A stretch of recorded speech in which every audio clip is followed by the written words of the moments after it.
പുരോഗതിയിൽ നിന്ന് പുരോഗതിയിലേക്ക് ലോകം കുതിച്ചുകൊണ്ടിരിക്കുമ്പോൾ സമൂഹത്തിൻ്റെ കാഴ്ചപ്പാടുകൾ ഇനിയും മാറേണ്ടിയിരിക്കുന്നു. സാഹിത്യ ലോകത്ത് ഒരു പുതിയ സംഭാവന സൃഷ്ടിച്ചിരിക്കുകയാണ് Shrimati Deepa CK. Sacred heart college Malayalam വിഭാഗം അധ്യാപികയായ ശ്രീമതി ദീപ CK തൻ്റെ പുതിയ നോവലായ സന്ദേശം അതൊന്നേ ഉള്ളൂ എന്നതിലൂടെ സമകാലീന പ്രശ്നങ്ങളെല്ലാം തന്നെ വളരെ നല്ല രീതിയിൽ കോർത്തിണക്കിയിരിക്കുന്നു. ഇവിടെ നമ്മോടൊപ്പം ശ്രീമതി ദീപ CK തൻ്റെ നോവലിൻ്റെ ആശയങ്ങളും അനുഭവങ്ങളും പങ്കുവയ്ക്കുന്നു. നമസ്കാരം മിസ്. ആദ്യമായി തന്നെ ഒരു നോവൽ എഴുതാൻ ഉണ്ടായ താല്പര്യത്തെ പറ്റി ഒന്ന് വിവരിക്കാമോ? നോവൽ എഴുതണം എന്നൊരാഗ്രഹം ഉണ്ടായിരുന്നില്ല. നോവൽ വായിക്കാൻ വലിയ ഇഷ്ടമായിരുന്നു. അപ്പോൾ ഒരുപാട് നമ്മുടെ മനസ്സിനെ മഥിക്കുന്ന ഒരുപാട് കാര്യങ്ങൾ ഉണ്ടായിരുന്നു. അത് ഇപ്പോഴല്ല, വളരെ മുമ്പ് മുതലേ ഉള്ള ഒരുപാട് കാര്യങ്ങൾ. അത് പലതരത്തിൽ എഴുതുകയും ചെയ്തിരുന്നു. കുറച്ച് കഥകൾ പ്രസിദ്ധീകരിച്ചിട്ടുണ്ട്, കവിതകൾ പ്രസിദ്ധീകരിച്ചിട്ടുണ്ട്. അപ്പോൾ അങ്ങനെയൊക്കെ ഇതിലൂടെയൊക്കെ പറയാൻ ശ്രമിച്ചിട്ടുള്ളത് നമുക്ക് എന്താ പറയുക, മനസ്സിൽ വല്ലാതെ തിങ്ങി നിറയുന്ന പലതും വെളിപ്പെടുത്താൻ വേണ്ടി തന്നെ. പക്ഷേ നോവൽ എന്നുള്ളൊരാശയം ഉണ്ടായിരുന്നില്ല. കാരണം നോവൽ എന്ന് പറഞ്ഞാൽ വലിയൊരു ക്യാൻവാസാണ്. അത് എഴുതി തീർക്കാൻ തന്നെ ഒരുപാട് സമയം വേണം. പിന്നെ പബ്ലിഷിങ്, നമുക്കൊരു കഥ പ്രസിദ്ധീകരിക്കുന്നത് പോലെ ഒരു നോവൽ പ്രസിദ്ധീകരിക്കാൻ പറ്റില്ല.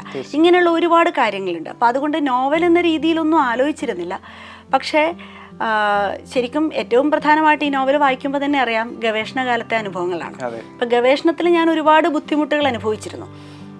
ഞാൻ ഒരുപാട് വൈകി മാത്രം ഗവേഷണത്തിലേക്ക് വന്ന ഒരാളാണ്. അപ്പം ഞാൻ തുടങ്ങുന്നത് തന്നെ ഒരു 37 വയസ്സ് ആ സമയത്താണ് ഗവേഷണം തുടങ്ങുന്നത്. അപ്പോൾ അതുകൊണ്ട് തന്നെ പിന്നെ ആ സമയത്തും പെർമനൻ്റ് ജോലിയില്ല. അപ്പോൾ ഒരുപാട് പ്രഷർ ഉണ്ടായിരുന്നു, ഫാമിലി ഉണ്ട്. അപ്പോൾ ഇതിൻ്റെയൊക്കെ ഇടയിൽ നിന്നുകൊണ്ട്, പക്ഷേ എന്തായാലും ഒരു പണ്ട് PG കഴിഞ്ഞത് മുതലേ ഉള്ള വലിയൊരു ആഗ്രഹമായിരുന്നു ഒരു PhD എടുക്കുക എന്നുള്ളത്. പക്ഷേ അത് എന്താ പറയുക, വളരെ ആവേശത്തിലാണ് തുടങ്ങിയത്. ഞാൻ ഗവേഷണം ചെയ്തത് TD രാമകൃഷ്ണൻ സാറിൻ്റെ നോവലുകളിലാണ്. അധികാരം, ചരിത്രം, സംസ്കാരം TD രാമകൃഷ്ണൻ്റെ നോവലുകളിൽ എന്നാണ് അതിൻ്റെ തലക്കെട്ട്. പക്ഷേ ഇതല്ല നോവലിൽ ഉപയോഗിച്ചത്. നോവലിൽ വേറെ രീതിയിലാണ് അത് ചെയ്തത്. പക്ഷേ ഈ ഗവേഷണ കാലത്ത് സന്ദേശകാവ്യങ്ങളെക്കുറിച്ച് റിസർച്ച് ചെയ്യുന്ന ഒരു കുട്ടി, അതും ചെറിയ കുട്ടിയാണ്, ഒരു PG കഴിഞ്ഞ ഉടനെയുള്ള ഒരു 10-23 വയസ്സുള്ള ഒരു പെൺകുട്ടിയാണ് ഇതിലെ നായിക. അപ്പം അവളുടെ അനുഭവങ്ങൾ മുഴുവൻ ഒരു തരത്തിലല്ലെങ്കിൽ മറ്റൊരു തരത്തിൽ എൻ്റെ കൂടെ അനുഭവങ്ങൾ അതുപോലെ എഴുതുമ്പോൾ സാഹിത്യമാവില്ല. പക്ഷേ അതിനെ മറ്റൊരു രീതിയിൽ കുറച്ചുകൂടി എൻ്റെ ഭാവനയും ഒക്കെ കലർത്തി, പക്ഷേ എന്നാലും അടിസ്ഥാനപരമായി എൻ്റെ അനുഭവങ്ങൾ തന്നെയാണ് ഞാൻ ഈ നോവലിലൂടെ പറയാൻ ശ്രമിച്ചിട്ടുള്ളത്. പക്ഷേ ഇത് മാത്രമല്ല, അതോടൊപ്പം കടന്നു വരുന്ന മറ്റ് ചില കഥാപാത്രങ്ങളുണ്ട്. ഇപ്പം ഉർസുല എന്ന് പറയുന്ന കഥാപാത്രം, ഇതൊക്കെ സമൂഹത്തിൽ സ്ത്രീകൾ കാലാകാലങ്ങളായി അനുഭവിക്കുന്ന പ്രശ്നങ്ങൾ തന്നെയാണ്. അതൊക്കെ സ്ത്രീകൾക്ക് മാത്രമേ ആ ഒരു അവസ്ഥ, പ്രത്യേകിച്ചും ഇതൊക്കെ അനുഭവിച്ച ഒരു സ്ത്രീ പറയുന്നത് പോലെ മറ്റൊരാൾക്ക് പറയാൻ പറ്റില്ല. അപ്പോൾ അതുകൊണ്ട് ഇതിലെ മറ്റൊരു നായിക കഥാപാത്രമായ ഉർസുലയുടെ ഒരു എന്താ പറയുക ജീവിതം എന്ന് പറയുന്നത് ഒരു വിവാഹമോചിതയുടെ ജീവിതമാണ്. വിവാഹമോചിതരെ ഒരു തരത്തിലും അംഗീകരിക്കാത്തൊരു സമൂഹമാണ് നമ്മുടേത്. അപ്പോൾ നമ്മൾ എത്ര പറഞ്ഞാലും അവരെ രണ്ടാം തരക്കാരായിട്ട് മാത്രം പരിഗണിക്കുന്ന ഒരു കാഴ്ചപ്പാട് നമ്മുടെ സമൂഹത്തിനുണ്ട്. അപ്പോൾ ഇതൊക്കെ എഴുതി വന്നപ്പോൾ ഇങ്ങനെയൊക്കെ ആയി എന്നേ ഉള്ളൂ. ഒരു നോവലിൻ്റെ ക്യാൻവാസിലേക്ക് അത് എത്തി എന്നേ ഉള്ളൂ. ഞാൻ ആദ്യം തുടക്കത്തിലൊരു ചെറുകഥയൊക്കെ ആയിരുന്നു പ്രതീക്ഷിച്ചത്. പക്ഷെ ഒരു ചെറുകഥയിൽ ഒതുങ്ങിയില്ല എന്നുള്ളതാണ് സത്യം. പിന്നെ എഴുതുമ്പോൾ തീർച്ചയായും നമ്മൾ വായനക്കാരെ കൂടി മുന്നിൽ കാണണം. ഒരു ഗവേഷണത്തെക്കുറിച്ച് എഴുതുമ്പോൾ ആ ഒരു സീരിയസ് ലാംഗ്വേജ് അതിൽ കൊണ്ടുവരികയാണെങ്കിൽ എല്ലാവരും അത് വായിക്കില്ല. വായിക്കണമെങ്കിൽ ആ ഒരു വായിപ്പിക്കുന്ന ഭാഷ ഉണ്ടായേ മതിയാവും. ലളിതമായ ഭാഷയാണെങ്കിൽ മാത്രമേ ആൾക്കാർ വായിക്കുള്ളൂ. പിന്നെ മാത്രമല്ല, ഒരുപാട് വലുപ്പമുണ്ടായാലും അതും നോവലിനെ പ്രതികൂലമായി ബാധിക്കും. അപ്പോൾ ഇതെല്ലാം മുന്നിൽ കണ്ടിട്ടാണ് ഈ ഒരു രീതിയിൽ ചെയ്തത്. സന്ദേശം അതൊന്നേ ഉള്ളൂ എന്ന നോവൽ ഞാനും വായിച്ചിരുന്നു. അത് വായിക്കുമ്പോൾ പരന്ന വായന ഉള്ള ഒരു വ്യക്തിയാണ് മാം എന്ന് മനസ്സിലാക്കുന്നു. അതോടൊപ്പം തന്നെ കണ്ണൂർ യൂണിവേഴ്സിറ്റിയിൽ 1ാം റാങ്ക് അവിടെ പാസ്സായെന്നാണ് അറിയാൻ കഴിഞ്ഞത്. അപ്പോൾ ചെറുപ്പത്തിലെ ഈ വായനാശീലം അതിനെപ്പറ്റിയൊക്കെ ഒന്ന് വിവരിക്കാവോ? ചെറുപ്പത്തിൽ ഞങ്ങൾക്ക് ഇന്നത്തെ കുട്ടികളുടേതുപോലെ മറ്റൊന്നും ഉണ്ടായിരുന്നില്ല. അതായത് ഇപ്പോഴത്തെ കുട്ടികളുടേതുപോലെ TVയോ മൊബൈൽ ഫോണോ അങ്ങനെയുള്ള കമ്പ്യൂട്ടറോ ഒന്നും ഞങ്ങളുടെ ചെറുപ്പത്തിൽ ഇല്ലായിരുന്നു. അപ്പോൾ അതുകൊണ്ട് തന്നെ വീട്ടിൻ്റെ തൊട്ടടുത്തൊരു വായനശാലയുണ്ട്. അപ്പോൾ ഞങ്ങളുടെ ഏറ്റവും വലിയ ഒരു എൻ്റർടൈൻമെൻ്റ് എന്ന് പറയുന്നത് വായനശാലയിൽ പോവുക, പുസ്തകങ്ങൾ എടുക്കുക, വായിക്കുക എന്നുള്ളത്. സ്കൂൾ വിട്ട് വരുന്ന വഴിക്ക് വായനശാലയിൽ കയറുക, എന്നിട്ട് അവിടെ വായിക്കാത്ത ഒരു പുസ്തകം പോലും ഉണ്ടാവരുത് എന്നുള്ളതായിരുന്നു. കാരണം അത്തരത്തിലൊരു മത്സരിച്ചുള്ള ഒരു വല്ലാത്തൊരു മത്സരം വായനയുടെ കാര്യത്തിലുണ്ടായി. ഞങ്ങളൊരു വലിയൊരു ഗ്രൂപ്പ് ഉണ്ടായിരുന്നു. അപ്പോൾ അതിൽ തന്നെ പിന്നെ മാത്രമല്ല ഈ പൂമ്പാറ്റ ബാലരമ പോലുള്ള അന്നത്തെ പ്രസിദ്ധീകരണങ്ങൾ ഇതൊക്കെ വെച്ചാൽ ഒന്നുപോലും വിടാതെ വായിച്ചിരുന്നു. കാരണം അതൊരു കോമ്പറ്റീഷൻ എന്നുള്ള രീതിയിൽ കൂടിയായിരുന്നു വായിച്ചിരുന്നത്. പക്ഷേ വീട്ടിൽ എന്താ പറയുക, കുട്ടികൾക്ക് വായിക്കാനുള്ള പുസ്തകങ്ങൾ വായിക്കാൻ മാത്രമേ പെർമിഷൻ ഉണ്ടായിരുന്നുള്ളൂ. അപ്പോൾ ആ സമയത്ത് ഈ നോവലുകളൊക്കെ ഭയങ്കര ക്രേസായിരുന്നു. കാരണം വലിയവർ വായിക്കുന്നത് കാണുമ്പോൾ നമുക്കിത് വായിക്കണം, ഇതിനകത്ത് എന്തോ ഉണ്ട്, അതായത് കുട്ടികൾക്ക് നിഷിദ്ധമായ എന്തോ ഉണ്ട്. അതുകൊണ്ട് തന്നെ പാഠപുസ്തകങ്ങൾക്കിടയിൽ വെച്ചിട്ടാണ് പലപ്പോഴും നോവലുകളൊക്കെ വായിച്ചിരുന്നത്. അപ്പോൾ പക്ഷേ എന്താ പറയുക, ഇതെല്ലാം കൊണ്ട് തന്നെയാണ് പ്ലസ് ടു കഴിഞ്ഞപ്പോൾ BA മലയാളം എടുക്കണം തീരുമാനിച്ചത്. കാരണം അങ്ങനെയാണെങ്കിൽ ഇനി വായനയ്ക്ക് ആരും തടസ്സം പറയില്ലല്ലോ. പാഠപുസ്തകങ്ങൾ പഠിക്കൂ, ലൈബ്രറി പുസ്തകങ്ങൾ വായിച്ചിട്ട് സമയം കളയരുത് എന്നാരും പറയാതിരിക്കാൻ വേണ്ടി തന്നെയാണ് BA മലയാളം എടുത്തത്. പക്ഷെ അത് ഉചിതമായൊരു തീരുമാനമായിരുന്നു എന്ന് തോന്നുന്നു. കാരണം എന്ന് വെച്ചാൽ ഇത്രയും പാഷൻ മറ്റൊന്നിനോടും ജീവിതത്തിൽ ഉണ്ടായിട്ടില്ല. അതുകൊണ്ടാണ്. കണ്ണൂർ സ്വദേശിനിയാണ്, വെള്ളോറ സ്വദേശിനി അല്ലേ? ആ നാടിൻ്റെ ഭംഗിയും പഠിച്ച കോളേജ് പയ്യന്നൂർ കോളേജ്, പിന്നീട് ഗവേഷണ പഠനം നടത്തിയ MG യൂണിവേഴ്സിറ്റി, ഇവയെല്ലാം വളരെ വ്യക്തമായും ഭംഗിയോടും കൂടി നോവലിൽ പ്രതിപാദിച്ചിട്ടുണ്ട്. ഈ ഒരു സമയത്തുണ്ടായിരുന്ന കൂട്ടുകെട്ടുകളെ പറ്റി നന്നായി തന്നെ പറയുന്നുണ്ട്. അങ്ങനെയെങ്കിൽ ഒരു ടീച്ചർ എന്ന നിലയിൽ, ഒരു അധ്യാപിക എന്ന നിലയിൽ, അല്ലെങ്കിൽ ഒരു എഴുത്തുകാരി എന്ന നിലയിൽ ദീപാസ് മാഡത്തെ മാറ്റി അല്ലെങ്കിൽ രൂപാന്തരപ്പെടുത്തിയെടുക്കാൻ സാധിച്ചതിൽ സുഹൃത്തുക്കളുടെയും ആ ക്യാമ്പസിൻ്റെയും ആ നാടിൻ്റെയും ആ ലൈബ്രറികളുടെയൊക്കെ പങ്ക് ഒന്ന് വിവരിക്കാമോ? തീർച്ചയായിട്ടും. അത്തരം ഇങ്ങനെ ഒരുപാട് പേരുടെ സപ്പോർട്ട് ഉണ്ടെങ്കിൽ മാത്രമേ നമുക്ക് എന്തെങ്കിലുമൊക്കെ ചെയ്യാൻ പറ്റുള്ളൂ. അപ്പം നമ്മൾ എന്ത് ചെയ്യുമ്പോഴും നന്നായി എന്നൊരു വാക്ക്, ആ വാക്കിന് വലിയ വിലയാണ്. എൻ്റെ നാട്ടിലിപ്പോൾ ഞാൻ വായനശാലയെക്കുറിച്ച് പറഞ്ഞു, കൈരളി വായനശാല. അപ്പം ഞാൻ ഒരു വായന തുടങ്ങുന്നതും ഇപ്പോഴും അതെ, ഇപ്പോഴും വായിക്കുകയും ചെയ്യുന്ന ഒരു വായനശാലയാണ് കൈരളി വായനശാല. പിന്നെ നമ്മൾ വളരുമ്പോൾ കോളേജ് ലൈബ്രറികളൊക്കെ നമ്മളെ ഒരുപാട് സഹായിക്കുന്നുണ്ട്. അതുപോലെ തന്നെ നാട്ടിൽ ഉറവ് എന്ന് പറഞ്ഞൊരു സാംസ്കാരിക സംഘടനയുണ്ട്. ഉറവിൽ സ്ഥിരമായിട്ട് അത് പുസ്തക ചർച്ചകൾ നടത്തുകയും അതുപോലെ തന്നെ സാംസ്കാരിക പരിപാടികൾ സംഘടിപ്പിക്കുകയും ഒക്കെ ചെയ്യുന്ന, ഇപ്പം നമുക്കറിയാം നമ്മൾ ഓൺലൈൻ സാധ്യതകൾ ഒരുപാട് ഉപയോഗപ്പെടുത്തുന്നതുകൊണ്ടാണ് അത്തരം കാര്യങ്ങൾക്ക് നമുക്കും ഇപ്പോൾ ഒരു സജീവ പങ്കാളിത്തം ഉണ്ടാവുന്നത്. അപ്പം ഉറവ് എന്നെ ഏറ്റവും കൂടുതൽ പ്രോത്സാഹിപ്പിക്കുന്ന ഒരു ഒരു ഏരിയ എന്ന് പറയുന്ന ഉറവ് ആണ്. പിന്നെ അതുപോലെ തന്നെ ഇവിടെയും പ്രത്യേകിച്ച് ഫാമിലി സപ്പോർട്ട് ഇല്ലാതെ നമുക്കൊന്നും ചെയ്യാൻ പറ്റില്ല. കുട്ടികളാണെങ്കിലും ഹസ്ബൻഡാണെങ്കിലും ഇത്തരം കാര്യങ്ങളിൽ വളരെ വലിയ സപ്പോർട്ടാണ്. അപ്പോൾ അതായത് നമുക്കിഷ്ടമുള്ള പുസ്തകങ്ങൾ വാങ്ങാനും വായിക്കാനും ഒക്കെ എന്താ പറയുക, എൻ്റെ ഹസ്ബൻഡിന് മലയാളം ഫ്ലുവൻ്റായിട്ട് വായിക്കാൻ അറിയില്ല, നോർത്ത് ഇന്ത്യയിലാണ് പഠിച്ചത്. പക്ഷേ എങ്കിൽ പോലും മലയാള സാഹിത്യത്തെക്കുറിച്ച് ഇപ്പോൾ നല്ലൊരു അവബോധമുണ്ട്. അത് നമ്മൾ സംസാരിച്ചിട്ട് വരുന്ന, പുള്ളി മെഡിക്കൽ ഫീൽഡാണ്, പക്ഷേ എങ്കിൽ പോലും ആ ഒരു എന്താ പറയുക ഇൻട്രസ്റ്റ് ഉള്ളത് കൊണ്ട് തന്നെ, വീട്ടിലും ആ ഒരു ഇൻട്രസ്റ്റ് ഉള്ളത് കൊണ്ട് തന്നെയാണ് കുട്ടികളാണെങ്കിലും, കുട്ടികൾ ചെറിയ പ്രായത്തിൽ ഞാൻ വർക്ക് ചെയ്തിരുന്നില്ല, അവർ രണ്ടുപേരും സ്കൂളിൽ പോകാൻ തുടങ്ങിയതിന് ശേഷമാണ് വർക്ക് ചെയ്യാൻ തുടങ്ങിയത്. പിന്നെ അപ്പോൾ ആ ഒരു സമയത്തൊക്കെ ശരിക്കും വർക്ക് ചെയ്യാത്തത് കൊണ്ട് നമുക്ക് വായിക്കാൻ ഒരുപാട് സമയം ഉണ്ടായിരുന്നു. പിന്നെ പ്രത്യേകിച്ച് എൻ്റെ ഒരു സമയം എന്ന് വെച്ചാൽ രാവിലെ 4 മണിക്ക് എഴുന്നേൽക്കുക എന്നുള്ളതാണ്.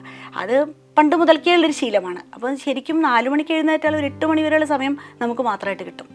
ആ ഒരു 4 മണിക്കൂർ നമുക്ക് മാത്രമായിട്ട് കിട്ടും. അപ്പം അങ്ങനെയുള്ള ഒരുപാട് ഇതൊക്കെ നമുക്ക് കിട്ടുന്ന ഒരു അഡ്വാൻറ്റേജ് ആണെന്നാണ് ഞാൻ വിചാരിക്കുന്നത്. അതുപോലെ തന്നെ എന്നെ ഇതുപോലെ വായിക്കാനും ചിന്തിപ്പിക്കാനും ഒരു പ്രായം കഴിഞ്ഞതിന് ശേഷം ഏറ്റവും കൂടുതൽ പ്രോത്സാഹിപ്പിച്ച ഒരാളാണ് സ്വപ്ന. എൻ്റെ സുഹൃത്താണ് സ്വപ്ന. സ്വപ്നയിൽ നിന്നാണ് ഞാൻ വായിച്ചാൽ മാത്രം പോരാ, നമ്മൾ വായിക്കുന്നതോടൊപ്പം മറ്റു പലതും ചെയ്യണം എന്നുള്ള വലിയൊരു പാഠം ഞാൻ പഠിച്ചത്. ഞങ്ങൾ 2015 മുതലാണ് ഞങ്ങൾ കൂട്ടാകുന്നത്. പക്ഷെ അന്ന് തൊട്ട് ഇന്ന് വരെ ഞങ്ങൾ വെച്ചാൽ എപ്പോഴും കോണ്ടാക്റ്റ് ഉണ്ട്. പിന്നെ മാത്രമല്ല വായിച്ച പുസ്തകങ്ങളെക്കുറിച്ച് പരസ്പരം സംസാരിക്കുക. അപ്പം സ്വപ്നയും നന്നായി എഴുതുന്ന ആളാണ്. അപ്പോൾ എൻ്റെ പ്രകാശനത്തിൻ്റെ ദിവസം പുസ്തകം പരിചയപ്പെടുത്തിയ സ്വപ്നയാണ്. അപ്പം ഇങ്ങനെ പിന്നെ മാത്രമല്ല ഗവേഷണ കാലഘട്ടങ്ങളിലൊക്കെ ഉണ്ടായ സുഹൃത്തുക്കളെ ഞാൻ അതുപോലെ നോവലിൽ അവതരിപ്പിച്ചിട്ടില്ല. ഹേമ ടീച്ചർ, സുമി, ശ്രുതി ഇവരൊക്കെ വളരെ വളരെ വലിയ സപ്പോർട്ടായിരുന്നു ഗവേഷണ കാലത്ത് തന്നിരുന്നത്. അതുപോലെ തന്നെ മഹാരാജാസ് കോളേജിലെ ശ്രീകുമാർ സാറ് ഒരുപാട് എന്നെ സഹായിച്ചിട്ടുണ്ട്. അപ്പം സാറ് ഗൈഡല്ല, സാറ് ഇംഗ്ലീഷാണ്. പക്ഷേ എങ്കിൽ പോലും പല എന്താ പറയുക എൻ്റെ ഒരു ഏരിയയിൽ എന്തൊക്കെ സാധ്യതകൾ ഉപയോഗിക്കാം എന്നുള്ളതിനെക്കുറിച്ച് സാറ് വളരെ കാര്യമായിട്ട് എനിക്ക് ഗൈഡൻസ് തന്നിട്ടുണ്ട്. പിന്നെ ഏറ്റവും കൂടുതൽ പറയാനുള്ളത് TD രാമകൃഷ്ണൻ സാറിനെ കുറിച്ചാണ്. സാറ് തന്ന സപ്പോർട്ട് എന്ന് വെച്ചാൽ അതിന് പകരം വയ്ക്കാനൊന്നുമില്ല. കാരണം അത്രയും ഞാൻ ഒരിക്കലും പ്രതീക്ഷിച്ചിട്ടുണ്ടായിരുന്നില്ല, അത്രയും വലിയൊരു സപ്പോർട്ട്, ഇത്രയും വലിയൊരു എഴുത്തുകാരൻ നമുക്ക് വേണ്ടി ഇത്രയും സമയം മാറ്റിവെക്കുക എന്നുള്ളതൊക്കെ. ഞാൻ ചെറിയൊരു സംശയം ചോദിക്കാൻ വിളിച്ചാൽ പോലും ഒരു അരമണിക്കൂറൊക്കെ സാർ അതിനെക്കുറിച്ച് വിശദമായി സംസാരിക്കും. അപ്പോൾ എൻ്റെ ഗവേഷണത്തെ ഏറ്റവും കൂടുതൽ സ്വാധീനിച്ചത് സാറാണെന്ന് പറയാം. ഗവേഷണ പഠനകാലത്ത് ബുദ്ധിമുട്ട് അനുഭവിക്കുന്ന നീലിമ എന്ന പെൺകുട്ടിയുടെ ആ കാഴ്ചപ്പാടുകളെ ഊന്നിയാണ് നോവൽ ആരംഭിക്കുന്നത് തന്നെ. പക്ഷേ അവിടെ ഒരു പ്രശ്നം അവൾ നേരിടുന്നു അവളുടെ ഗൈഡിൽ നിന്ന്. ആ ഒരു പ്രശ്നവും പിന്നെ അതിനോടനുബന്ധിച്ചാണ് നോവൽ മുന്നോട്ട് പോകുന്നത്. ഇങ്ങനെ ഒരു തുറന്നു പറച്ചിൽ നോവലിൽ നടത്തുമ്പോൾ ഗവേഷണ പഠനത്തിന് താല്പര്യമുള്ള കുട്ടികൾക്ക് അതൊരു നെഗറ്റീവ് ഇമ്പാക്റ്റായി മാറും എന്ന് എപ്പോഴെങ്കിലും ചിന്തിച്ചിട്ടുണ്ടോ? തീർച്ചയായിട്ടും. മാത്രമല്ല, ഇങ്ങനെയുള്ള അവസരങ്ങളിൽ സ്ത്രീകൾ മാത്രമാണോ കൂടുതലും ഇങ്ങനെ ഉള്ള പ്രശ്നങ്ങളിൽ വന്നുപെടുന്നത് എന്ന് എപ്പോഴെങ്കിലും തോന്നിയിട്ടുണ്ടോ? തീർച്ചയായിട്ടും ഒരുപാട് പ്രശ്നങ്ങൾ കേട്ടിട്ടുണ്ട്. അതായത് എന്നോട് പലരും തുറന്നു പറഞ്ഞിട്ടുണ്ട്. പക്ഷേ ഒരു ഈ ഗവേഷക അല്ലെങ്കിൽ ഗവേഷകൻ നേരിടുന്ന വലിയ ചില പ്രശ്നങ്ങളിൽ ഒന്നാണ് ഇത്. മറ്റു പല പ്രശ്നങ്ങളും ഉണ്ടാവും. എന്താ പറയുക, നമ്മൾ ഗവേഷണം തുടങ്ങുന്ന ഒരു പ്രായം നമുക്കറിയാം. എന്തായാലും PG കഴിഞ്ഞതിന് ശേഷം ഒരു ജോലി അല്ലെങ്കിൽ പഠനം എന്നുള്ള ഒരു രണ്ട് കാര്യങ്ങളിൽ ഒരെണ്ണം തിരഞ്ഞെടുക്കുമ്പോൾ ഒരു പ്രശ്നം പലരും ഉണ്ട്. അതുകൊണ്ട് തന്നെ വേഗം ഇത് സബ്മിറ്റ് ചെയ്യണം എന്നുള്ള ഒരു തീരുമാനം പലരും എടുക്കാറുണ്ട്. പക്ഷെ പലരുടെയും ഗവേഷണം നീണ്ടുപോകുന്നു.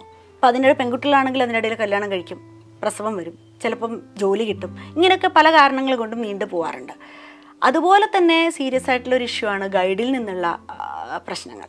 അത് പക്ഷേ എല്ലാവരും അനുഭവിച്ചിട്ടുണ്ടോയെന്ന് ഞാൻ പറയില്ല കേട്ടോ. കാരണം വളരെ എന്താ പറയുക, സപ്പോർട്ട് ചെയ്യുന്ന ഗൈഡുമാരെ കുറിച്ച് എനിക്കറിയാം. കാരണം വളരെ ആത്മാർത്ഥമായിട്ട് ഈ ഗവേഷണ കാര്യങ്ങളിൽ ഇടപെടുകയും ചെയ്യാൻ പറ്റുന്ന എല്ലാ സഹായങ്ങളും ചെയ്തു കൊടുക്കുകയും ചെയ്യുന്ന ഒരുപാട് ഗൈഡുമാരെ എനിക്ക് നേരിട്ടറിയാം. അപ്പോൾ അതുകൊണ്ട് ഗൈഡുമാരെ ഒന്നടങ്കം ആക്ഷേപിക്കാനൊന്നും ഞാൻ ആളല്ല, ഞാൻ അങ്ങനെ ചെയ്യേയില്ല. പക്ഷെ ഞാൻ അനുഭവിച്ചത് അതെൻ്റെ മാത്രം പ്രശ്നങ്ങളാണ്. പക്ഷേ ഇത് തുറന്നു പറഞ്ഞാൽ ഒരു പക്ഷേ എനിക്ക് ഗവേഷണം ഞാൻ വിചാരിച്ച പോലെ പൂർത്തിയാക്കാൻ പറ്റില്ല. അപ്പോൾ അതുകൊണ്ട് ഞാൻ ഇതിൽ പറയുന്നുണ്ട്, നട്ടെല്ല് വളച്ചു നിന്നാൽ മാത്രമേ ഗവേഷണം വിചാരിച്ച പോലെ ചെയ്യാൻ പറ്റുള്ളൂ. അല്ല, മറ്റൊരു കാര്യം, ഗവേഷണം എന്നുള്ളത് കയ്യാലപ്പുറത്തെ തേങ്ങ പോലെയാണ്. എപ്പോൾ വേണമെങ്കിലും അങ്ങോട്ടും പോവാം ഇങ്ങോട്ടും പോവാം. ഈ ഒരു അവസ്ഥ ഞാൻ അനുഭവിച്ചതാണ്. ഞാൻ ഈ ഒരു കയ്യാലപ്പുറത്തെ തേങ്ങയുടെ അവസ്ഥയിൽ ഒരുപാട് നാൾ നിന്നിട്ടുണ്ട്.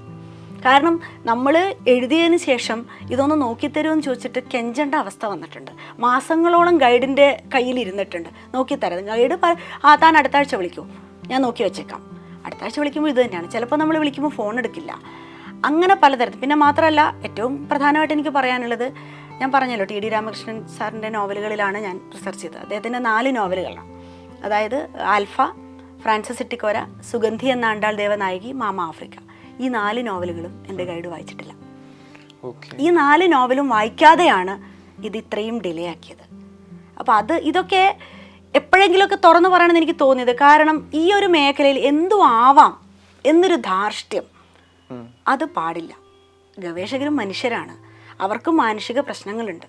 അപ്പോൾ ഇത്തരത്തിൽ പ്രശ്നങ്ങൾ അനുഭവിച്ച ഞാൻ മാത്രമല്ല, വേറെ ആൾക്കാരെ എനിക്കറിയാം. ആരും തുറന്നു പറയാത്ത എന്താണെന്നും അറിയാം. കാരണം എന്ന് വെച്ചാൽ ഈ സമയത്ത് തുറന്നു പറയാൻ പറ്റില്ല. തുറന്നു പറഞ്ഞാൽ ഒരുപക്ഷെ ഗവേഷണം പൂർത്തിയാക്കാൻ പറ്റില്ല. പിന്നെ മറ്റൊരു ഗൈഡിനെ കണ്ടെത്തി കണ്ടിന്യൂ ചെയ്യാന്നൊക്കെ പറഞ്ഞാൽ വലിയ ബുദ്ധിമുട്ടുള്ള കാര്യം. കാരണം അവർക്കും സംഘടനകളൊക്കെ ഉണ്ട്. അപ്പോൾ അത് വലിയൊരു പ്രശ്നമാണ്. പിന്നെ സബ്മിറ്റ് ചെയ്ത് കഴിഞ്ഞാൽ, ഡോക്ടറേറ്റ് അവാർഡ് ചെയ്ത് കഴിഞ്ഞാൽ മതി, ഇനി ഞാനായിട്ട് എന്തിനൊരു പ്രശ്നം ഉണ്ടാക്കുന്നതാണ് സാധാരണ എല്ലാവരും വിചാരിക്കുക. ഇനിയിപ്പോൾ അതിൻ്റെ പുറകെ പോകണ്ട. അപ്പോൾ അത് എല്ലാ ഗൈഡുമാർക്കും അറിയാം. അതാണ് അതിൻ്റെ ഒരു.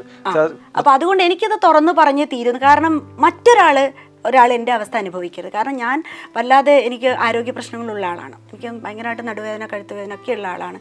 അപ്പോൾ അതുകൊണ്ട് എഴുതാൻ പറ്റാത്ത അവസ്ഥ ഉണ്ടായിട്ടുണ്ട്.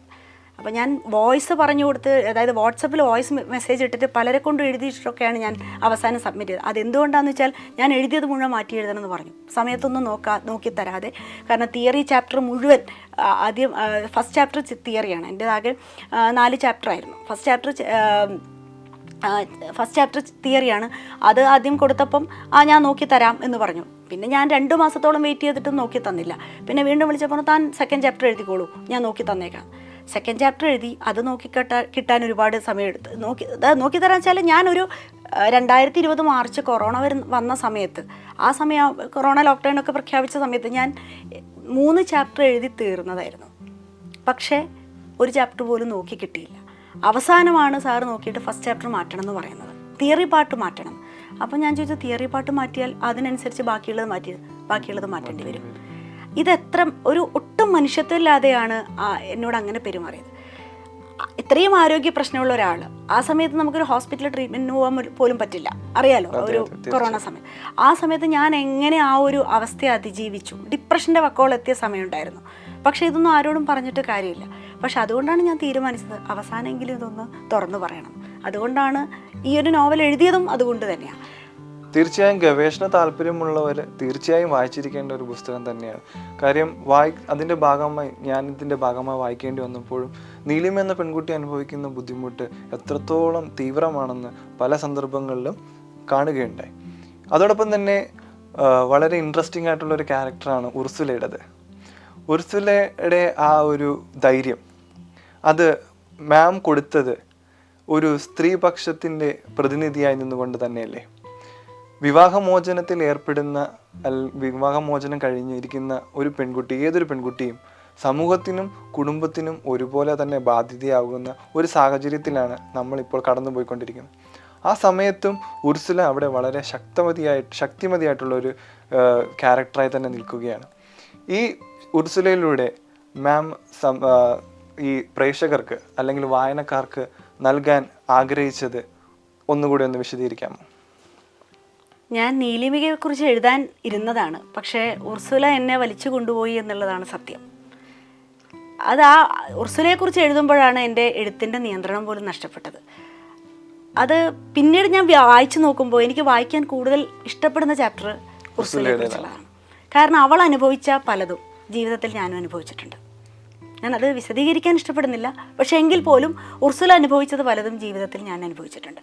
അപ്പോൾ അതുകൊണ്ട് തന്നെ ഒരു അനുഭവത്തിൻ്റെ എഴുത്തുകൂടി ആയതുകൊണ്ടായിരിക്കും ആ കഥാപാത്രത്തെ അങ്ങനെ സൃഷ്ടിക്കാൻ കഴിഞ്ഞത് എന്ന് തോന്നുന്നു എന്ന് വിചാരിക്കുന്നു. ഈ നോവലിൽ സ്വീകരിച്ചിരിക്കുന്ന എഴുത്തിൻ്റെ ശൈലിയും പിന്നീട് ഓരോരോ കഥാപാത്രങ്ങളെ ഊന്നിക്കൊണ്ടുള്ള അവരുടെ കാഴ്ചപ്പാടിൽ നിന്നുള്ള വിവരണവും ഒരു സാഹിത്യ രചന ലോകത്ത് നൽകുന്ന മാമിൻ്റെതായ ഒരു പരീക്ഷണമായി കണക്കാക്കാമോ? പരീക്ഷണം എന്ന് പറയാനാവില്ല. ഇത് എനിക്ക് തോന്നിയ രീതിയിൽ ഞാൻ എഴുതി എന്നുള്ളതാണ് സത്യം. കാരണം നമ്മൾ എഴുതുമ്പോൾ എങ്ങനെ എഴുതണം നമ്മൾ ഒരുപാട് ആലോചിക്കും, പിന്നെ എഴുതിയത് വീണ്ടും വീണ്ടും തിരുത്തും, അങ്ങനെയൊക്കെ ഉണ്ടായിട്ടുണ്ട്. അപ്പോൾ എങ്ങനെ വെച്ചാൽ ഏത് കഥാപാത്രത്തിൽ നിന്നുകൊണ്ട് ഒരു സംഭവത്തെ അവതരിപ്പിക്കണം. കാരണം ഒരേ സംഭവത്തെ നമുക്കറിയാലോ, ഒരേ സംഭവത്തെ പലർ നോക്കിക്കാണുന്ന പല രീതിയിലായിരിക്കും. അപ്പോൾ ആ ഒരു രീതി ഞാനിവിടെ അവലംബിച്ചിട്ടുണ്ട്. കാരണം ഒരേ ഒരു കാര്യത്തെ ഒരു വിവാഹമോചിതയായ ഒരു സ്ത്രീ സമീപിക്കുന്ന പോലെ ആയിരിക്കില്ല ഒരു വിവാഹത്തിന് മുമ്പുള്ള ഒരു പെൺകുട്ടിയെ നോക്കിക്കാണുക. അവളുടെ വീട്ടുകാർ നോക്കിക്കാണുന്നത് വേറെ രീതിയിലായിരിക്കും. ഇത് തന്നെയാണ് നമ്മുടെ സമൂഹം. കാര്യം ഒന്ന് തന്നെയാണെങ്കിൽ പോലും ആൾക്കാരെ ഏതൊക്കെ രീതിയിൽ ബാധിക്കുന്നു എന്ന് അന്വേഷിക്കാൻ ഞാൻ ശ്രമിച്ചിട്ടുണ്ട്. അത് ഈ നോവലിൽ മാത്രമല്ല, ഞാൻ ജീവിതത്തിലും ഇങ്ങനെയുള്ള ചില പല പ്രശ്നങ്ങൾ ഉണ്ടാകുമ്പോഴും, കാരണം എല്ലാവർക്കും ഒരുപോലെ കാണാൻ പറ്റില്ല പല കാര്യങ്ങളും. ഇത് സ്ത്രീയും പുരുഷനും തമ്മിലുള്ള ചിന്തകളിൽ വ്യത്യാസമുണ്ട്. പിന്നെ മാത്രമല്ല നമ്മൾ ഇടപെടുന്ന മേഖലകൾ അനുസരിച്ച് വ്യത്യാസപ്പെടും, നമ്മുടെ ജീവിത സാഹചര്യങ്ങൾ അനുസരിച്ച് വ്യത്യാസപ്പെടും. ഇങ്ങനെ പലതരത്തിൽ വ്യത്യാസപ്പെടാമല്ലോ. അതുകൊണ്ടാണല്ലോ നമ്മൾ ഒരു കൃതിക്ക് തന്നെ പലതരത്തിലുള്ള വായനകൾ വരുന്നതും അതുകൊണ്ടാണല്ലോ. ശക്തമായ ഒരുപാട് കഥാപാത്രങ്ങൾ നിറഞ്ഞതാണ് മാമിൻ്റെ ഈ പുസ്തകം. ശങ്കരേട്ടൻ, ഹരീഷ്, ഉർസുല, നീലിമ, ശ്രീജിത്ത് തുടങ്ങിയവരിലൂടെ മാം ഒരുപാട് നല്ല കാര്യങ്ങൾ, സമൂഹം അറിയേണ്ടതായിട്ടുള്ള കാര്യങ്ങൾ സംസാരിക്കുന്നുണ്ട്. ഈ പറഞ്ഞ വ്യക്തികൾ മാമിൻ്റെ ഭാവനയിൽ വിരിഞ്ഞവരാണോ, അതോ ജീവിതത്തിൻ്റെ ഈ ഒരു കാലയളവിൽ കണ്ടുമുട്ടിയ ചില മനസ്സിൽ സൂക്ഷിച്ചു വെക്കാൻ ആഗ്രഹിക്കുന്ന ചില വ്യക്തിത്വങ്ങളിൽ നിന്ന് ലഭിച്ചതാണോ? ഞാൻ പറഞ്ഞല്ലോ, പൂർണ്ണമായും ഭാവനയല്ല. ജീവിതത്തിൽ പലപ്പോഴായി കണ്ടുമുട്ടിയ പലരിലെയും പല കാര്യങ്ങളും ഞാൻ ഈ നോവലിന് വേണ്ടി ഉപയോഗപ്പെടുത്തിയിട്ടുണ്ട്. പിന്നെ ഈ നോവലിൻ്റെ ഒരു ക്യാൻവാസ് എന്ന് പറയുന്നത് ഇത് കഥ നടക്കുന്നത് എൻ്റെ നാട്ടിലാണ്. അപ്പോൾ ആ രീതിയിലാണ് നോവൽ എഴുതിയിട്ടുള്ളത്. പിന്നെ MG യൂണിവേഴ്സിറ്റിയിൽ ഗവേഷണം നടത്തുന്നു എന്ന് പറഞ്ഞിട്ടില്ല. പയ്യന്നൂർ കോളേജിലാണ് ഈ കുട്ടി, അതായത് പയ്യന്നൂർ കോളേജ് വരുന്നത് കണ്ണൂർ യൂണിവേഴ്സിറ്റിയുടെ അണ്ടറിലാണ്. ഇതൊക്കെ ഞാൻ പലപ്പോഴായി പരിചയിച്ചിരുന്ന മേഖലകളാണ്. പക്ഷേ ഇതിലെ സംഭവങ്ങളെല്ലാം സത്യമല്ല. അതിൽ കുറേ ഉള്ള സംഭവങ്ങൾ, നടന്ന സംഭവങ്ങൾ അതുപോലെ എഴുതുമ്പോൾ അത് സാഹിത്യം ആവില്ലല്ലോ. അതിനെ ചിലപ്പോൾ നമുക്ക് സാഹചര്യങ്ങൾക്കനുസരിച്ച് ഭാവനയ്ക്കനുസരിച്ച് മാറ്റേണ്ടി വരും, ചില കാര്യങ്ങൾ കൂട്ടിച്ചേർക്കേണ്ടി വരും. അതൊക്കെ ചെയ്തിട്ടുണ്ട്. പക്ഷേ ഇതിൽ പറയുന്ന പല കഥാപാത്രങ്ങളെയും ജീവിതത്തിൽ പലപ്പോഴായിട്ട് കണ്ടുമുട്ടിയവരും പരിചയപ്പെട്ടവരും അല്ലാത്തവരും ഒക്കെയുണ്ട്. തികച്ചും ഭാവനാസൃഷ്ടങ്ങളായ കഥാപാത്രങ്ങളും ഇതിലുണ്ട്. പിന്നീട് വളരെയധികം ആകാംക്ഷയും വളരെയധികം സന്തോഷവും തോന്നിയ രണ്ട് കഥാപാത്രങ്ങളുണ്ട്, ശങ്കരേട്ടനും ഗാർഗിയും. സന്ദേശ കാവ്യങ്ങളുടെ ആ മനോഹാരിത അവരുടെ സന്ദേശങ്ങളിലാണ് കാണാൻ സാധിക്കുന്നത്. പ്രത്യേകിച്ച് അവരെ വായിക്കുമ്പോൾ, അവരെ അറിയുമ്പോൾ ഈ യുവതലമുറയുടെ ഇന്നത്തെ പ്രണയ സങ്കല്പങ്ങളും പ്രത്യേകിച്ച് സിനിമ പോലുള്ള മാധ്യമങ്ങളിൽ നിന്നും ലഭിക്കുന്ന യാഥാസ്ഥികമല്ലാത്ത ചില സങ്കല്പങ്ങളെ മനസ്സിൽ വെച്ച് ജീവിക്കുന്നവരുടെ ഇടയിലാണ് നാം ജീവിക്കുന്നത്.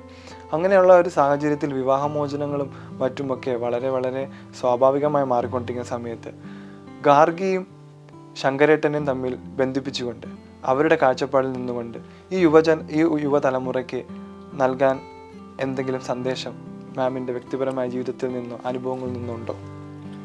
അങ്ങനെ സന്ദേശം നൽകാൻ ഞാൻ ആളല്ല. നമുക്ക് താല്പര്യമുള്ള രീതിയിലാണ് നമ്മൾ ജീവിക്കുന്നത്. നമ്മുടെ പഴയ തലമുറ ജീവിച്ചത് അവർക്ക് താല്പര്യമുള്ള രീതിയിലാണ്. അതേപോലെ പുതിയ തലമുറ ജീവിക്കണം എന്ന് നമ്മൾ പറയുന്നതിൽ അർത്ഥമില്ല.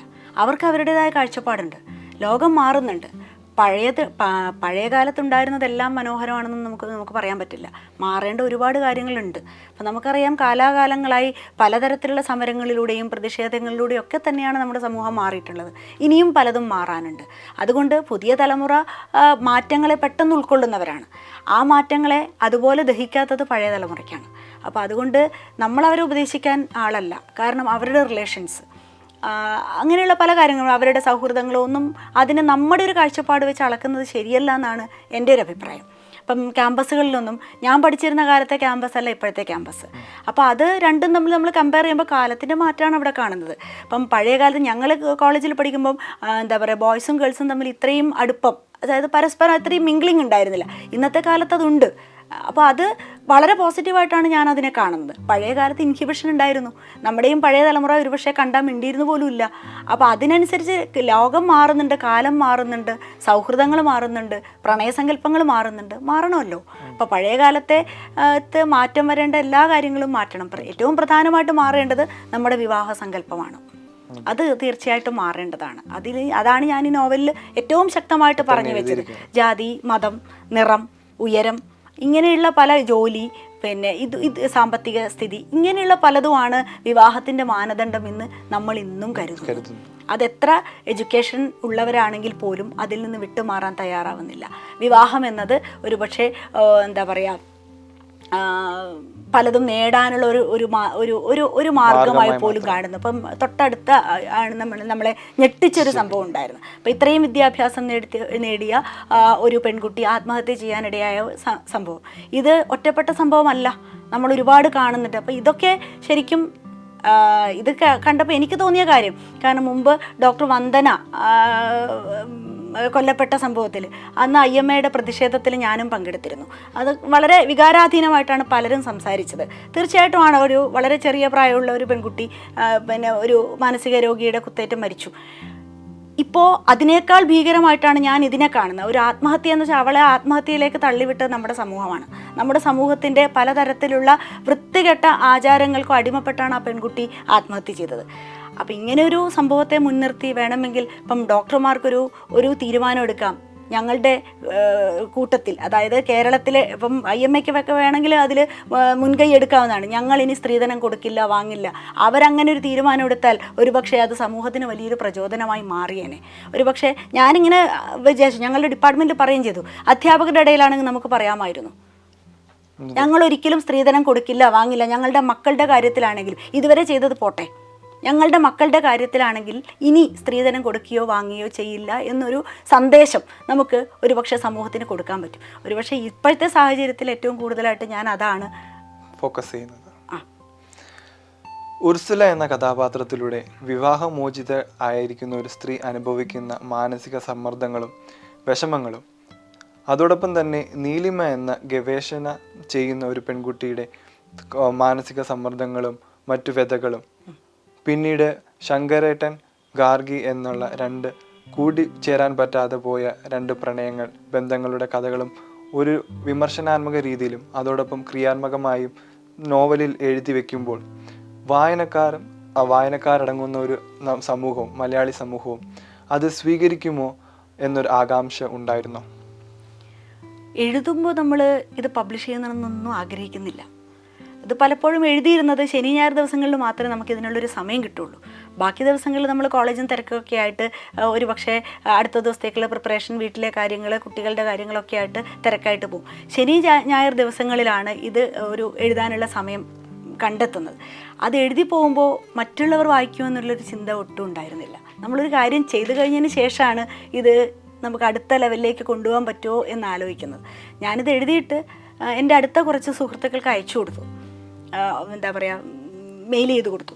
അപ്പോൾ അവരാണ് ഇത് പ്രോത്സാഹിപ്പിച്ചത്. എന്തായാലും പ്രസിദ്ധീകരിക്കണം, കുറച്ചുകൂടി എഡിറ്റ് ചെയ്തിട്ട് പ്രസിദ്ധീകരിക്കണം എന്നൊക്കെ പറഞ്ഞത്. ഏറ്റവും പ്രധാനമായിട്ട് സ്വപ്ന, പിന്നെ സംഗീത. എൻ്റെ നോവലിൻ്റെ എല്ലാ കാര്യങ്ങളും ചെയ്തു തന്ന സംഗീത, അതുപോലെ ഒരു പ്രേമം മാഷ്, പിന്നെ അങ്ങനെ കുറച്ച് അടുത്ത രതി ടീച്ചർ, പിന്നെ ശ്രീകുമാരി രാമേന്ദ്രൻ, ഇങ്ങനെ രജനി ചേച്ചി, ഇങ്ങനെ അടുപ്പമുള്ള കുറച്ച് സുഹൃത്തുക്കൾക്ക് അയച്ചു കൊടുത്തു. പിന്നെ അനു ചേച്ചി. അപ്പോൾ ഇവരൊക്കെയാണ് ഇത് പ്രസിദ്ധീകരിക്കണം എന്ന് പറഞ്ഞ് പ്രോത്സാഹിപ്പിച്ചത് ഇവരാണ്. അപ്പം മറ്റുള്ളവരുടെ പ്രോത്സാഹനം വെച്ചാൽ ഞാൻ നേരത്തെ പറഞ്ഞല്ലോ, അത് നമുക്ക് വലിയൊരു സപ്പോർട്ടാണ്, വലിയൊരു ബലമാണത്. അപ്പം ഞാനും ആലോചിച്ചു, അങ്ങനെയാണെങ്കിൽ പ്രസിദ്ധീകരിക്കുകയാണെങ്കിൽ അപ്പോഴാണ് വായനക്കാരെങ്ങനെ എടുക്കും എന്നതിനെക്കുറിച്ച് ആലോചിച്ചത്. പിന്നെ ഒരുപാട് എഡിറ്റിംഗ് അതിൽ നടത്തി. പിന്നെ അങ്ങനെയാണ് ഈ രൂപത്തിൽ. ഇപ്പോഴും ഈ സമൂഹം ഇതെല്ലാം കണ്ണടച്ച് സ്വീകരിക്കും എന്നുള്ള ഒരു ചിന്ത മാമിൻ്റെ മനസ്സിലുണ്ടോ? ഏത് കണ്ണടച്ച് സ്വീകരിക്കും? ഈ നോവലിൽ നൽകിയിരിക്കുന്ന ആശയങ്ങൾ? ഒരിക്കലുമില്ല. ഏതൊരു കാര്യമാണെങ്കിലും നമുക്കറിയാം, ഇത്രയ്ക്കും നമ്മുടെ ഹൃദയം തുളയ്ക്കുന്ന സംഭവങ്ങളുണ്ടായാൽ പോലും 2 ദിവസത്തിൽ കൂടുതൽ ആൾക്കാരത് ഓർത്തിരിക്കാറില്ല. അത് കഴിയുമ്പം അടുത്ത സംഭവം കിട്ടും. അങ്ങനെയാണല്ലോ. പക്ഷേ നമ്മുടെ അനുഭവത്തിലുണ്ടായ പലതും നമുക്ക് പെട്ടെന്നങ്ങ് മായ്ക്കാൻ കഴിയില്ല. അപ്പോൾ അത്തരം കാര്യങ്ങൾ തന്നെയാണ് നോവലിലൂടെ ഞാൻ അവതരിപ്പിക്കാൻ ശ്രമിച്ചിട്ടുള്ളത്. ഒരു കാര്യം കൂടിയുണ്ട്, ഇതിന് അവതാരിക എഴുതി തന്നത് കാരശ്ശേരി മാഷാണ്, എം എൻ കാരശ്ശേരി മാഷ് എന്നെ പഠിപ്പിച്ച അധ്യാപകനാണ്. അപ്പം മാഷോടുള്ള ഒരു എന്താ പറയുക, സന്തോഷമോ നന്ദിയോ എങ്ങനെ പറയണം എന്നറിയില്ല. അപ്പം മാഷ് ഞാനിങ്ങനെ വിളിച്ച് ചോദിച്ചപ്പോൾ തന്നെ വളരെ സന്തോഷത്തോടു കൂടി, ഒരുപാട് തിരക്കുള്ള മനുഷ്യനാണ്, പക്ഷേ വളരെ സന്തോഷത്തോടു കൂടി മാഷ് അത് ഏറ്റെടുക്കുകയും വായിച്ച് വളരെ നല്ലൊരു അവതാരിക എഴുതി തരികയും ചെയ്തു. അപ്പം അത് പ്രത്യേകിച്ച് ഈ ഇൻ്റർവ്യൂവിൽ വിട്ടുകളയാൻ പാടില്ലാത്ത ഒരു കാര്യമായതുകൊണ്ട് ഞാൻ കൂട്ടിച്ചേർക്കുകയാണ്. അതോടൊപ്പം തന്നെ നല്ലൊരു ബ്ലർബ് എഴുതി തന്ന ശ്രീ സുസ്മേഷ് ചന്ദ്രോത്ത്.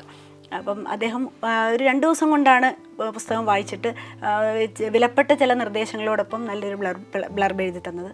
അതുപോലെ ഞാനൊരു തുടക്കക്കാരിയാണ്, പക്ഷേ ഒരു നോവൽ പ്രസിദ്ധീകരിക്കാൻ എന്താ പറയുക, എന്നെ സഹായിച്ച പ്രബോധ പബ്ലിഷേഴ്സ് അവരോടും, അതുപോലെ എല്ലാ കാര്യത്തിനും എൻ്റെ കൂടെ നിൽക്കുന്ന എൻ്റെ ഭർത്താവ് വിനോദ് പത്മനാഭൻ, കുട്ടികൾ ഗീതാഞ്ജലി, ഗൗതം, അച്ഛൻ, അമ്മ, അടുത്ത സുഹൃത്തുക്കൾ, എല്ലാവരോടും ഉള്ള ഒരു സന്തോഷം കൂടി ഞാൻ ഇതിനോടൊപ്പം അറിയിക്കാൻ ശ്രമിക്കാം. തീർച്ചയായും ഏതൊരു പെൺകുട്ടിയും വായിച്ചിരിക്കേണ്ട നോവൽ തന്നെയാണ് സന്ദേശം അതൊന്നേ ഉള്ളൂ എന്ന്. ഗവേഷണ പഠനകാലത്ത് കുട്ടികൾ അനുഭവിക്കുന്ന വിഷമങ്ങൾ, ബുദ്ധിമുട്ടുകൾ, മാനസിക സമ്മർദ്ദങ്ങൾ വളരെ ശക്തിയായി തന്നെ ഈ നോവലിൽ പ്രതിപാദിച്ചിട്ടുണ്ട്. അതുപോലെ തന്നെ ഉർസല എന്ന കഥാപാത്രത്തിലൂടെ വിവാഹമോചിതയായ ഒരു സ്ത്രീ തൻ്റെ വീട്ടിലും തൻ്റെ സമൂഹങ്ങളിലും തൻ്റെ സുഹൃത്തുക്കൾക്കിടയിലും അനുഭവിക്കുന്ന ബുദ്ധിമുട്ടുകൾ, വിഷമങ്ങൾ, വേദനകൾ, ആ മനസ്സിലെ ആവലാതികളെല്ലാം തന്നെ വളരെ വ്യക്തമായും ചടുലതയാർന്ന വരികളിലൂടെ വിവരിച്ചിരിക്കുന്ന ഒരു പുസ്തകമാണ് സന്ദേശം അതൊന്നേ ഉള്ളൂ.